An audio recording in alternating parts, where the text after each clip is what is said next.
Green juice for bloating?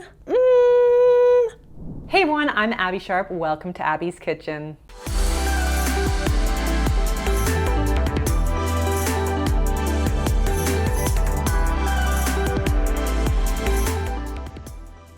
In today's video, we'll be taking a look at Canadian lifestyle YouTuber Fernanda Ramirez. And as usual, you can pause the screen or look at the description to check out my disclaimer, including a trigger warning to those with current or previous experiences with disordered eating. So as always, please feel free to skip this video if it's not supportive to your journey. And if you are not already subscribed here, please hit that subscribe button and don't forget to follow me on TikTok and Instagram at Abby's Kitchen. So today we're going to be taking a little look-see at Fernanda's What I Eat in a Day video, which she titled Realistic, Easy, and Healthy Meal Ideas plus How I Fixed My Gut Health Aesthetic. What does aesthetic mean in this context? Like, someone make the sentence make sense. Anyways, maybe I'm just too old for this shit, but let's get into it. I feel like recently I've been a lot better at cooking for myself and choosing foods that actually make me feel good and haven't been damaging my gut. I honestly think that I've really helped my health and I've been feeling a lot less bloated and overall energized for the day. So it's unclear if Fernanda has a diagnosed digestive disorder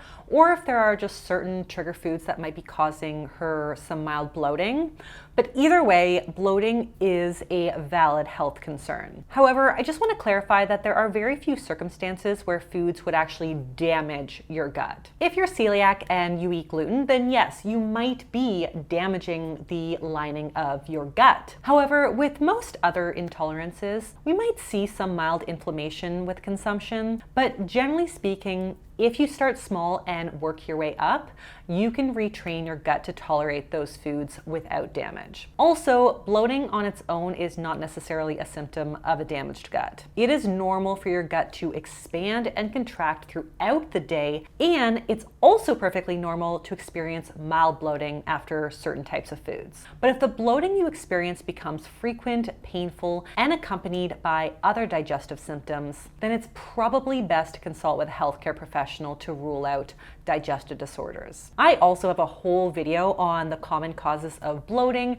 and what to do about it, which you can watch right here. For vitamins, I just make sure that I'm for sure taking biotin, collagen, some sort of probiotics for your digestive health. Honestly, I've been doing this probably for the past 2 months and I've really seen a difference. I also like to take vitamin D. So first of all, while I am a dietitian and of course we encourage getting as much nutrition from food as possible, I also am a supporter of supplements if they help to take the stress out of eating, especially if you have other clinical conditions, intolerances, allergies, etc., which can present dietary gaps. So let's talk about Fernanda's non-negotiable supplements. First of all, taking a daily vitamin D supplement is definitely a good daily practice for most people, especially for us Canadians who maybe don't get consistent sun exposure year-round. And since sunscreen is recommended pretty much everywhere, this isn't exclusively a Canadian problem. Vitamin D3 isn't in a whole lot of Whole Foods either, so I do think that this is one supplement that most people can benefit from.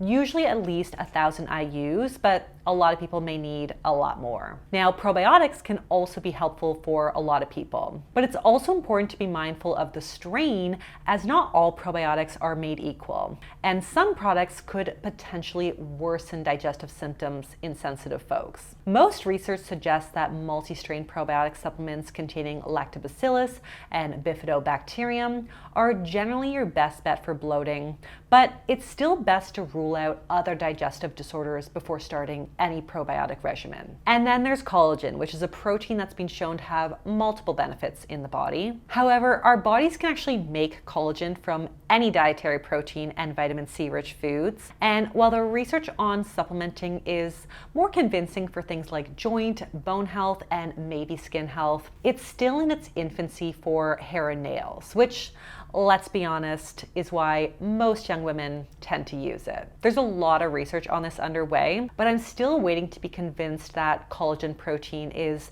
any more superior than a less expensive protein powder or food-based protein for most healthy folks. Today I opted for a green juice though. I have a juicer and it's been honestly a really great addition into my morning routine. It's just a whole process, it's a whole ritual. It's fun to like cut up your vegetables, it's fun to make it tastes really good, and you know that it's good for you, and it's a way to get in vegetables and fruits if you don't regularly eat that much. My favorite type of juice is normally lemon, cucumber, celery, apples, and ginger. So I appreciate that Fernanda highlights the things that she genuinely enjoys about preparing green juice that go beyond its alleged health benefits. So she says she enjoys the fun ritual, the taste, getting in her veggies, all of which are valid reasons to enjoy just about anything, regardless of any bogus wellness claims. And while juiced fruit and veggies are a great way to get in a quick dose of micronutrients, it's worth noting that juicing strips produce of its beneficial fiber. And if we want to talk gut health, which I'm pretty sure is the underlying theme of this video, fiber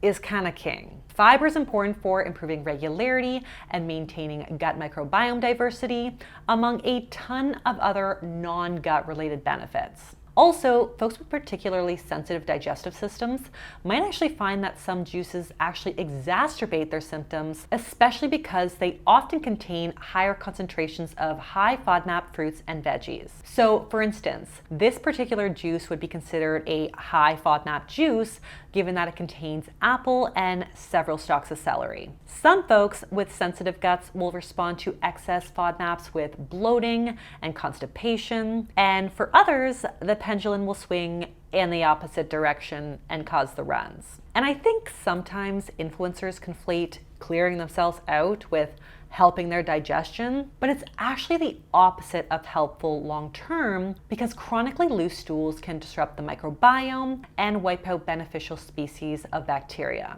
Now, I have no idea what her poops look like, obviously, so this is just a gentle reminder that gut health is super complex and individualized. So something like a green juice may help or hinder different folks on their respective gut health journeys.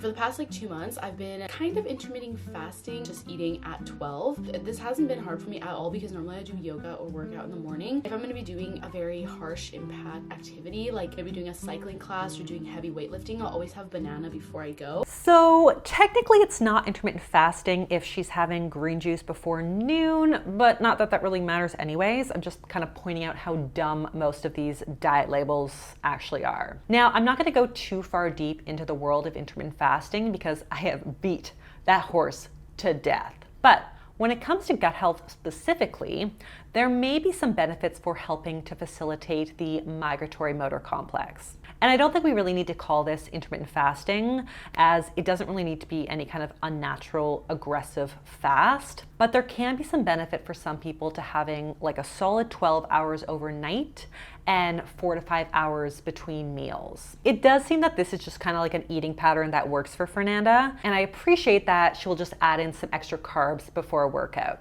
Love that flexibility. My mom made these power bowls and I can't stop eating them. I shouldn't be eating this right now. I just want to eat one. This is actually my second one.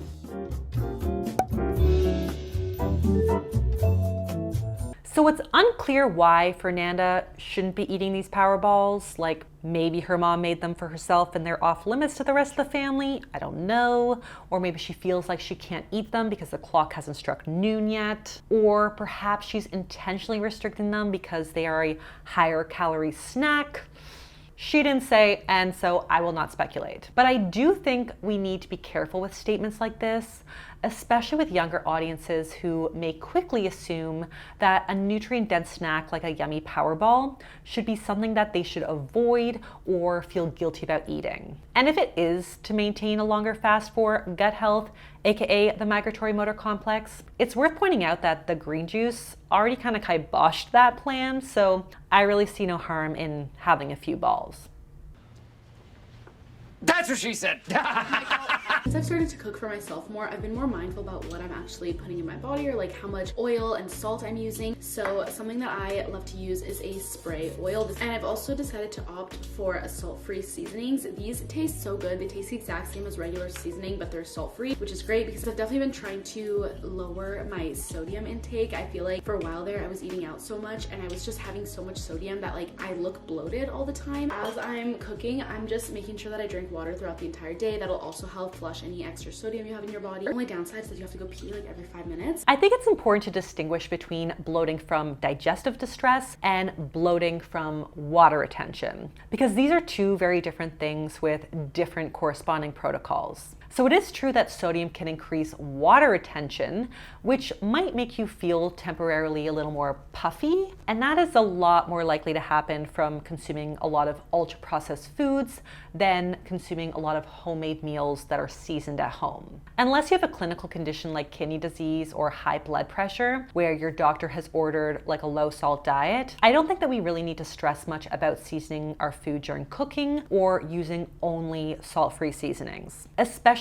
for an active young woman, not getting enough salt actually can cause things like headaches, muscle weakness, confusion, and nausea. So it can be a really delicate balance. And it sounds to me that there might be a combination of factors at play in the bloating from a lot of takeout food. And some of those factors might not be such a big issue when cooking balanced meals at home. So if she feels better cutting back, great, you do you. But for most of you watching, I don't think that salt-free seasonings are necessary when eating mostly at home. As for her oil tip, if you prefer the convenience of like an even spritz of cooking spray, you do you, again. But just know that those oil sprays are not actually calorie-free as the marketing often suggests. They actually have the same amount of calories as the oil that you pour. It's just that food manufacturers can label it as being calorie-free if the serving size is small enough. So if you were to actually spray your pan for like 3 to 4 seconds, you're looking at around 30 or so calories. Nothing to be concerned about, obviously, but you could also just put some really good quality extra virgin olive oil on like a piece of paper towel or a dish towel and then wipe it around the pan for the same amount. And that leads me to a quick pep talk on oil fear-mongering in general. Yes, oil is high in calories and fat, but we need some fats in our diet, and smart use of cooking oils is not a hazard to our health. If you want a more in-depth breakdown on the research on oils, you can watch my video right here. All right, moving on.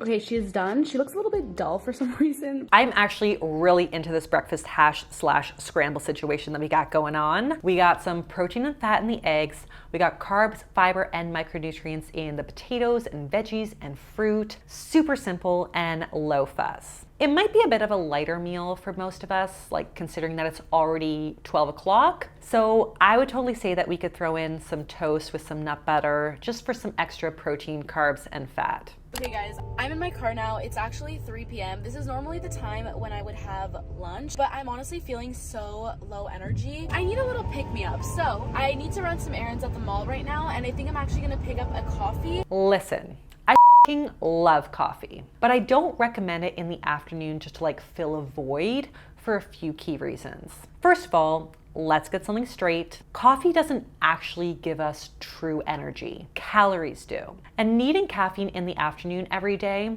is generally a good sign that something isn't nutritionally optimal. We probably actually needed more calories to get us through to that next meal. And a lot of us have grown up using caffeine to mask or blunt legitimate hunger cues, so I get that it might feel like it's a bit of a habit to reach for coffee instead of a snack. But I would suggest exploring a hunger-crushing combo here, or trying a larger midday meal to get us to that lunch meal with good, stable energy levels. Caffeine in the afternoon can also interfere with good sleep quality since its half-life is about 4 to 6 hours. So some experts actually suggest cutting yourself off as early as 10 hours before you want to go to bed. Everyone's metabolism of caffeine will vary, so do experiment with the timing for you that feels best. It's been a few hours later, but I came back from the mall, I got ready, I did a meeting, filmed some TikToks, you know how it is. Look a lot better than I did this morning, but I am starving now. That coffee actually really brightened my energy up. Yeah, I'm not surprised at all.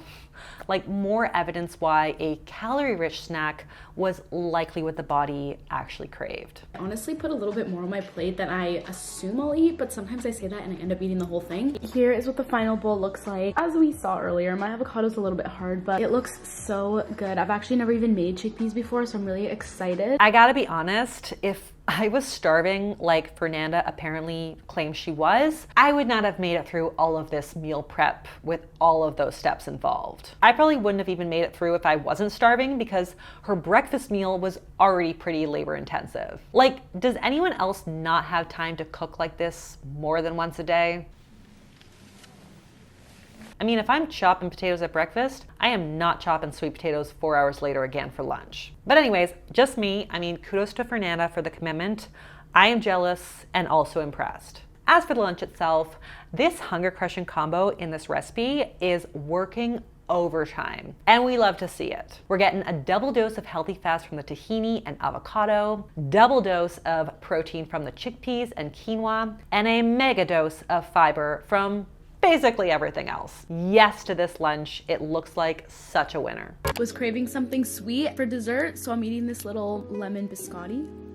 So it's totally common to crave something sweet after a savory meal, even if you feel physically full, since we have multiple types of hunger that we typically need to satisfy. So stomach hunger is the physical sensation of needing to eat. Heart hunger is driven by our emotions, and then mouth hunger is a craving for a specific sensory aspect of food. All three types of hunger are completely valid and deserve to be tended to without guilt. Fullness is a lot more than just physical satiety, it's emotional satisfaction as well. And constantly ignoring mouth hunger often just results in a binge. So it's good practice to be aware of the types of hunger that are in the driver's seat and to approach our food decisions with awareness but not judgment. Here she is, so easy. I've got a little bit of rice and then my veggies and of course my protein. It just looks so good. This dinner is checking all of my boxes. It's beautifully colorful, it's easy to prepare, and it's balanced with healthy fats and protein from the salmon, carbs from the rice, and fiber and micronutrients from the veggies. So to sum this up, I think Fernanda has done a great job meeting her nutritional needs with 3 balanced meals and a few snacks in her day. I also appreciate that even though she considers herself to be an intermittent faster, it didn't result in her skipping an entire meal, but rather she just kind of like shifted her calories later on in the day, which it just seems like that's what works for her. I will just say that I don't think we need to reinforce diet culture by like naming our way of eating anything in particular, especially because in her case, it wasn't even like that accurate. I could also probably do without the restrictive language related to oils, salt, and snacking in general. And I know that these are trendy wellness rules that are just like all around us. So she's likely learning them online just like the rest of us. But this is just a friendly reminder to stay critical of the content that you consume, even if it comes from your favorite wellness influencers, because what might be working for them may not work for you. And on that note, that's all that I have for you guys today. If you like this video, be sure to give it the thumbs up, leave me a comment below with who or what you'd like to see me review next, subscribe to the channel, and I'll see you next time on Abby's Kitchen. Bye!